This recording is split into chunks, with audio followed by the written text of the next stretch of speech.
봉독하겠습니다. 7대접을 가지고 마지막 7재앙을 담은 7천사 중 하나가 나와서 내게 말하여 이르되 이리 오라. 내가 신부 곧 어린 양의 아내를 내게 보이리라 하고 성령으로 나를 데리고 크고 높은 산으로 올라가 하나님께로부터 하늘에서 내려오는 거룩한 성 예루살렘을 보이니 하나님의 영광이 있어 그 성의 빛이 지극히 귀한 보석 같고 벽옥과 수정같이 막더라. 크고 높은 성곽이 있고 12문이 있는데 문에 12천사가 있고 그 문들 위에 이름을 썼으니 이스라엘 자손 12지파의 이름들이라. 동쪽의 세문, 북쪽의 세문, 남쪽의 세문, 서쪽의 세문이니 그 성의 성곽에는 12기초석이 있고 그 위에는 어린 양의 12사도의 12 이름이 있더라. 내게 말하는 자가 그 성과 그 문들과 성곽을 측량하려고 금 갈대자를 가졌더라. 그 성은 네모가 반듯하여 길이와 너비가 같은지라. 그 갈대자로 그 성을 측량하니 12,000 스타디온이요 길이와 너비와 높이가 같더라. 그 성곽을 측량함에 144규빗이니 사람의 측량 곧 천사의 측량이라. 그 성곽은 벽옥으로 쌓였고 그 성은 정금인데 맑은 유리 같더라. 그 성의 성곽의 기초석은 각색 보석으로 꾸몄는데 첫째 기초석은 벽옥이요 둘째는 남보석이요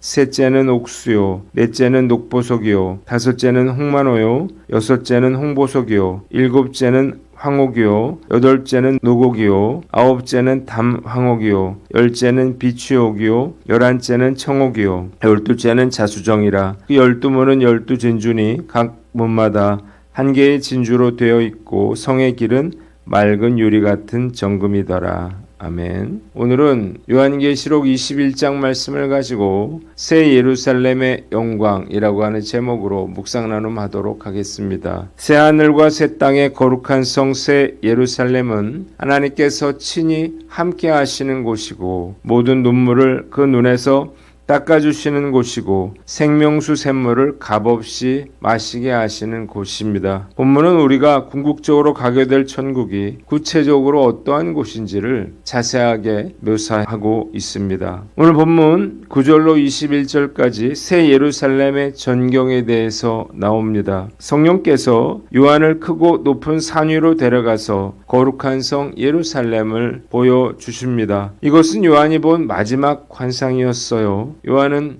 재창조될 우주에서 새하늘과 새 땅의 성인 영광스러운 새 예루살렘 성을 보게 됩니다. 먼저 11절은 첫째로 하나님의 영광이 있는 곳입니다. 예루살렘 성은 하나님의 영광이 있는 곳이에요. 하나님의 영광의 빛이 예루살렘의 광채를 비추었기 때문입니다. 이 영광의 빛이 예루살렘 성을 비추므로 성읍은 지극히 귀한 보석 같고 푸른 벽옥과 수정같이 맑아 보였습니다. 태양빛이 장렬하는 아름다운 성을 상상해 보세요. 얼마나 장관인가요? 그렇다면 하나님의 영광의 빛 아래에 있는 예루살렘 성은 어떨까요? 그 어떤 것과 비교할 수 없는 아름다운 모습일 것입니다. 이 영광은 우리의 언어로 설명할 수가 없어요. 우리가 상상하는 그 이상의 모습인 것입니다. 두 번째 12절로 14절에는 크고 높은 성곽에 12문과 12천사 기초석이 있었습니다. 성곽은 매우 크고 높았습니다. 이것은 장엄한 외형만을 보여주는 것이 아니라 이 성이 완전한 보호를 받고 있는 것을 의미하는 것입니다. 예루살렘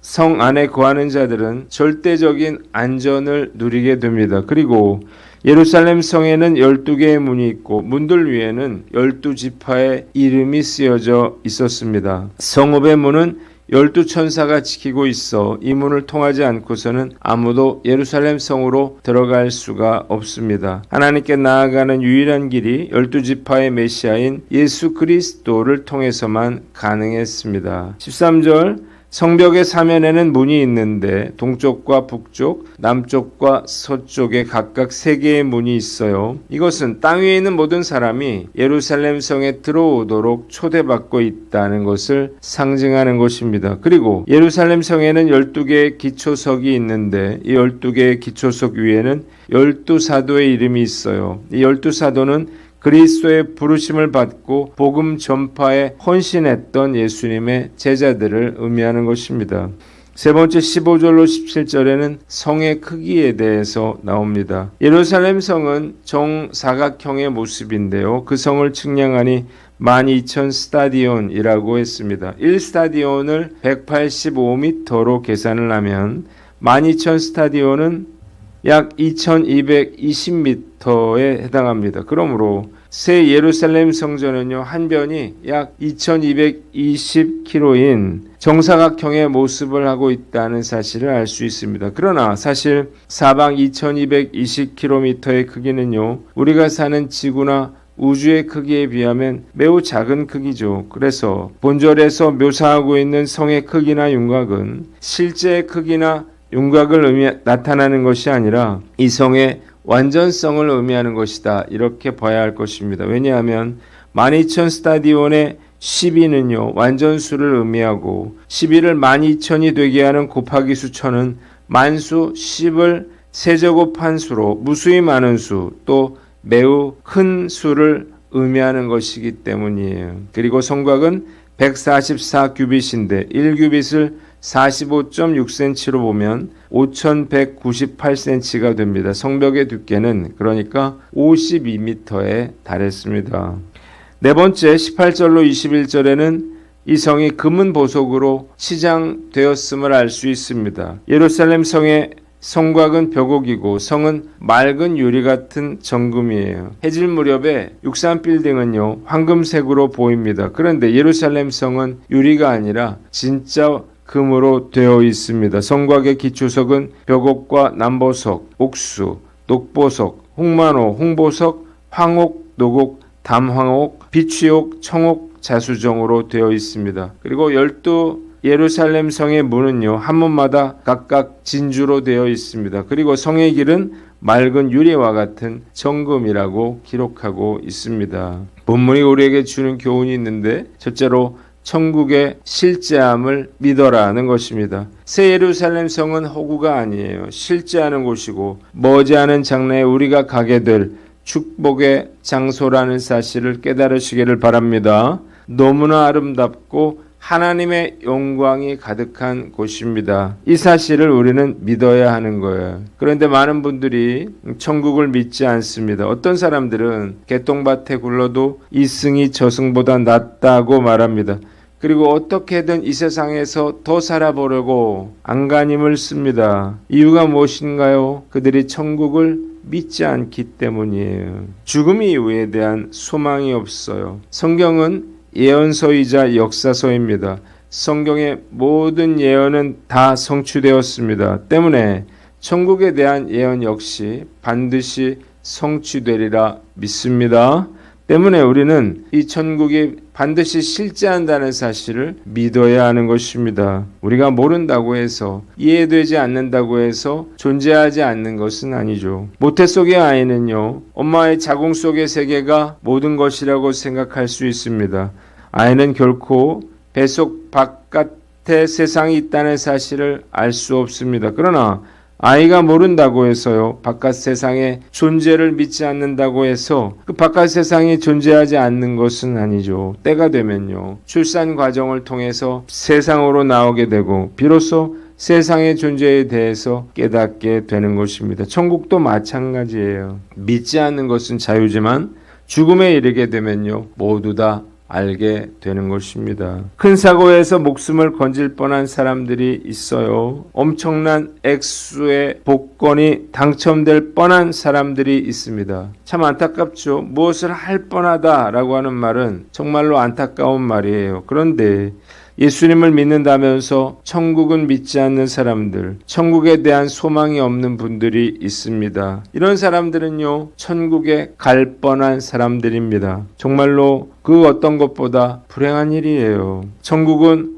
허구가 아니라 실제로 존재한다는 사실을 깨달으시기를 바랍니다. 우리 성도들로 하여금 의심하지 않고 천국이 존재한다고 하는 사실을 믿게 하여 모두 다 천국 백성이 될 수 있게 하기를 최선을 다할 것을 다짐해 봅니다. 두 번째, 세상의 것에 집착하지 말아라는 것입니다. 많은 사람들이 이 세상의 성공과 명예와 즐거움을 쫓아서 살고 있습니다. 세상의 것에 집착하는 거예요. 이유가 있어요. 우리 마음 가운데 채워지지 않는 욕구가 있기 때문입니다. 그런데 아무리 돈을 많이 벌어도요, 아무리 유명해져도 부귀영화를 누려도 우리는 결코 만족할 수가 없습니다. 이유가 무엇인가요? 우리의 이런 불만족이 세상의 것으로는 채워질 수가 없기 때문이에요. 이영표 선수가 축구 선수가 되고 국가대표 선수가 되고 해외 진출을 이루었지만 만족은 채워지지 않더라 말하지 않았습니까? 이러한 갈급함은요, 그 무엇으로도 채워지지 않습니다. 왜냐하면 이 갈급함이야말로 천국에 대한 갈급함이기 때문이에요.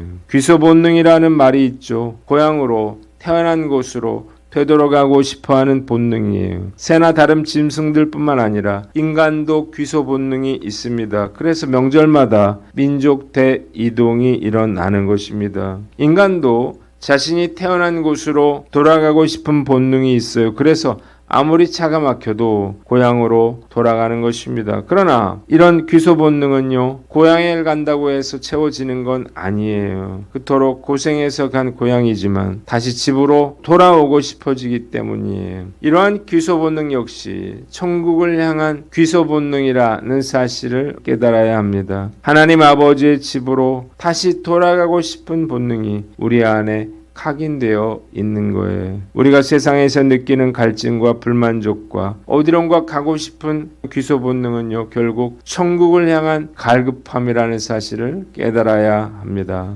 세상의 것에 집착하지 말고 천국을 사모하며 사시기를 바랍니다. 이 세상의 그 어떤 것도 우리를 만족할 수가 없는 것입니다. 천국에 가야만 우리의 모든 갈증이 해결될 것입니다. 참된 만족을 누리게 되기 때문이에요. 이 사실을 아는 사람만이 세상에 대한 집착을 버릴 수가 있는 것입니다.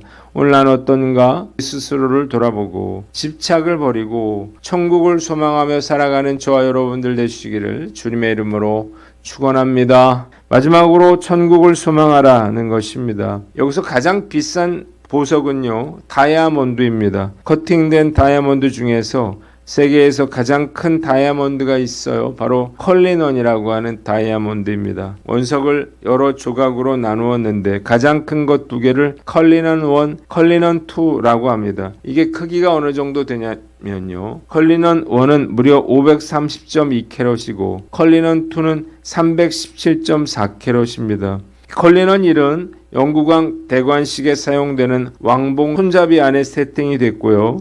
컬리넌 2는 영국의 왕관 중앙에 세팅이 돼 있다 그래요. 다이아몬드가 1캐럿이 넘으면 500만 원에서 1000만 원대가 됩니다. 1캐럿 이상의 다이아몬드는요, 일반 사람들은 웬만해서 본 적도 없을 거예요. 그러나 우리가 다이아 반지, 다이아 목걸이 한번 해보지 못했다고 낙심할 필요가 없어요. 천국에는요, 지천에 깔린 게 다 금은 보석이기 때문입니다. 요즘 금한 돈에 55만 원쯤 된다 그러는데 천국에는요, 길 자체가 금으로 되어 있습니다. 보석들이 지천에 깔려 있어요. 금은 보석을 좋아한다 그러면 반드시 천국에 가야 할 것입니다. 사실 이 세상의 그 어떤 것으로도 실제로는 하늘나라 천국의 고귀한 특질과 내용들을 표현할 수가 없습니다. 본문은 단지 천국이 빛나는 보석처럼 찬란하고 고귀하다라고 하는 것을 설명하고 있다라고 보아야만 합니다. 이 세상에서 가장 귀한 것들로 천국의 고귀함을 비유적으로 표현하고 있는 것입니다. 이 세상에서의 명예와 부를 얻기 위해서 사람들이 얼마나 애를 쓰고 있나요? 그런데 정작 하나님의 나라를 위협으로 얻기 위해서 노력하고 애쓰는 사람은 그리 많아 보이지 않습니다. 힘들고 어렵더라도 이런 천국이 우리에게 예비되어 있음을 믿고 현재의 고난을 이겨내고 영원하고 찬란하고 완전한 천국 백성이 되도록 세상을 이기고 하나님의 나라와 그 일을 이루시는 저와 여러분들 되시기를 주님의 이름으로 축원합니다. 기도하겠습니다. 하나님 아버지, 천국이 실제함을 알고 세상의 것에 집착하지 않으며 천국을 소망하며 살게 하여 주시옵소서.